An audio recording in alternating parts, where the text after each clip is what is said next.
په دغه دریو علتونو به ستاسو یوټیوب چینل مونیټایز نشي، یعنی ستاسو چینل به پیسو ګټلو ته چمتو نشي، سره له دې چې تاسو به 1000 سبسکرایبر او 4000 واچ ټایم هم پوره کړی وي، خو بیا به هم ستاسو یوټیوب مونیټایز نشي.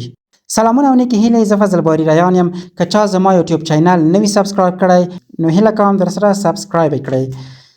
دوستانو، که تاسو په میاشتو یعنی څو میاشتې ډیر زحمت وباسلی وي، ویډیوګانې مو جوړې کړې وي، په ډیرو مشکلاتو او تکلیفونو مو 1000 سبسکرایبر پیدا کړی وي او 4000 واچ ټایم مو پوره کړی وي، چې واچ ټایم پوره کول خپله د سړي نفس وباسي، خو بالاخره تاسو به واچ ټایم هم پوره کړی وي او وروسته له دې غواړئ چینل مو مونیټایز شي او غواړئ چې اډسنس اکاونټ او بانکي اکاونټ ورسره ونښلوئ یا ورسره وصل کړئ، خو ستاسو غوښتنه به ونه منل شي او د رد ځواب به درکړل شي، ریجیکټ،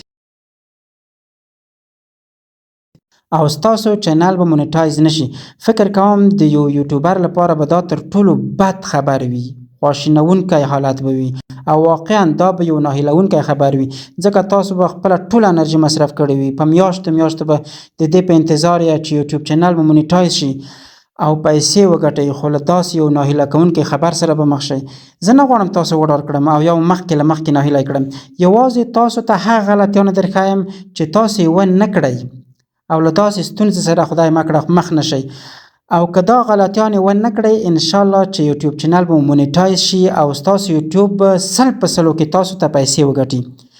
هغه درې علتونه چې ستاسو یوټیوب چینل به مونیټایز نشي، هغه علتونه به زه دوستانو اوس تاسو ته ووایم. که مو تر دې ځایه پورې ویډیو خوښه شوې وي نو حتما یې در سره لایک کړئ. لومړی علت چې ستاسو یوټیوب به مونیټایز نشي، هغه څه شی دی دوستانو؟ هغه ریوزډ کانټنټ دی.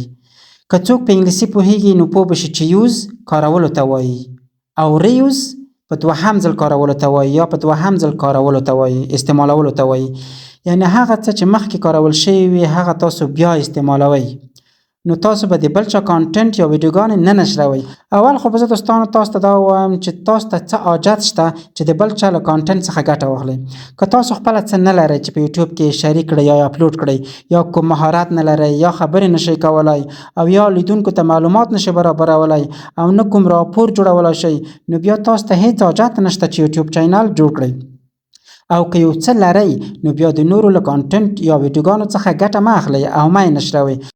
او که کولای شئ هغه څه چې استعمال شوي وي تاسو هم استعمال کړئ یا یې وکاروئ، په دوهم ځل هغې ته یو ارزښت ورکړئ، بیا تاسو ته مشکل نشي جوړېدلی. دوستانو، اوس به تاسو وایئ چې څه رقم ارزښت ورکړو. مثلا تاسو د ګوګل نه عکسونه راخلئ، هغه په یوټیوب کې اچوئ، ډېر عکسونه راخلئ، څنګ په څنګ یې ږدئ لکه سلایډ شو دا رقم په دې شکل باندې، او په هغې باندې تاسو خبرې کوئ، تاسو تبصره کوئ، حتی خپل تصویر ورسره ښکاروئ، نو بیا تاسو ته مشکل نشي جوړېدلی، تاسو ته ریوزډ نه درکوي. یوټیوب په تاسو پوهیږي چې تاسو واقعا زحمتکشه انسان یې او دا ویډیو باندې تاسو زحمت ایستلی دی او دا هر څه تاسو خپل دي، یوازې مو د بل چا شیان ځکه رااخیستي چې تاسو غواړئ تبصره پرې وکړئ، بیا هیڅکله مشکل نشي درته جوړېدلی. او که یوازې د بل چا شی رااخلئ او د ګوګل نه او د بل ځای نه تصویرونه او ویډیوګان رااخلئ، په همدې کې اچوئ، یوټیوب در باندې پوهېږي چې دا یې د بل ځای نه رااخیستي دي، خپله یې زحمت نه دی پرې ایستلی، نه یې خپله غږ شته ورسره، نه یې تصویر شته ورسره، په دې دواړو کې هېڅ شی هم نشته ورسره. بل دوهم علت چې ستاسو یوټیوب به مونیټایز نه کړي هغه کاپي رایټ دی. که تاسو په خپلو ویډیوګانو باندې زیات کاپي رایټونه وخورئ دوستانو، یعنی کاپي رایټ مو زیات شي 10 15 20، نو بیا په هغو صورت کې ستاسو یوټیوب چینل نه مونیټایز کیږي. او په کاپي رایټ کې دوستانو یو کاپي رایټ کلیم دی او بل سټرایک کاپي رایټ دی، چې سټرایک کاپي رایټ لږ څه د کاپي رایټ کلیم نه لږ څه بد دی، ځکه که تاسو په یوه یا دوو باندې کاپي رایټ کلیم وخورئ شاید امکان ولري چې ستاسو یوټیوب چینل مونیټایز شي، یعنی 100% داسې نه ده چې حتما به نه مونیټایز کیږي، خو کله چې سټرایک کاپي رایټ وخورئ بیا هلته دوستانو تاسو چینل حتی که مونیټایز هم وي ډیمونیټایز کیږي، او که مونیټایز نه وي بیا نو هېڅکله نه مونیټایز کیږي. هېڅکله دوستانو باید ورسره ونه وایم، کیدای شي 3 میاشتو پورې تاسو ونشئ کولای چې په دوهم ځل خپل چینل در سره مونیټایز کړئ. نو بیا هم دوستانو د ما غوښتنه تاسو نه دا ده چې د بل چا کانټنټ مه راخلئ، د بل چا ویډیوګانې مه راخلئ، د بل چا د میوزیک نه استفاده مه کوئ. هر څه خپله جوړ کړئ، کوشش وکړئ، هڅه وکړئ، هر څه چې خپله جوړ کړئ، هر څه مو خپل وي، د ویډیو کیفیت مو ښه وي، د یوټیوب الګوریتم ستاسو ویډیوګانې مخ ته وړي، خلکو ته یې سجست کوي، خلکو ته یې پیشنهاد کوي. همدا هم یوه ګټه ده دوستانو چې تاسو ته رسیږي. که مو بیا هم کاپي رایټ اخیستی وي هغه حتما ډیلیټ کړئ، هغه ویډیوګانې چې کاپي رایټ پرې راغلی وي هغه به ډیلیټ کوئ. بل دریم علت دوستانو چې ستاسو چینل نه مونیټایز کیږي هغه علت څه شی دی؟ هغه دا دی چې یوټیوب کامیونټي ګایډلاین مو نه دی مراعات کړی. مثلا ځینې وخت کیدای شي د سیکشوال یا جنسي موضوعګانې مو نشر کړي وي یا لوڅ فلمونه نشر کړي وي او یا هم داسې ویډیو وي چې په هغه کې وحشت او تهدیدول زیات وي. همداسې ورته نور موضوعات هم شته دوستانو، ډېر موضوعات دي.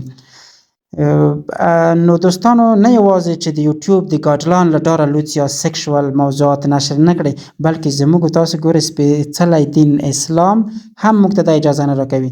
یعنې موږ سربیره د یوټیوب له ډاره چې د هغې ګایډلاین مراعات کو، د خپل مذهب ګایډلاین هم باید په نظر کې ونیسو. که تر دې مهاله مو ویډیو نوی لایک کړئ نو حتما یې درسره لایک کړئ دوستانو. ښه دوستانو کیدای شي نور واړه علتونه هم شتون ولري چې ستاسو یوټیوب چینل له ستونزو سره مخ کړي. نو که هڅه وکړئ خپل کانټنټ په ښه کیفیت یوټیوب د ګایډلاین یا د یوټیوب د پالیسۍ مطابق نشر کړئ، بیا نو کیدای شي هغه واړه علتونه هم له منځه لاړ شي. هڅه وکړئ یوه ویډیو په بار یوټیوب کې پورته نه کړئ. دا هم د همدغو واړو علتونو یو مثال کیدای شي. که غواړئ زموږ نورې ګټورې ویډیوګانې له لاسه ور نه کړئ نو که مو چینل نه وي سبسکرایب کړی حتما یې در سره سبسکرایب کړئ تر څو زموږ نور ګټور معلومات هم تر تاسو در ورسیږي. د الله په امان.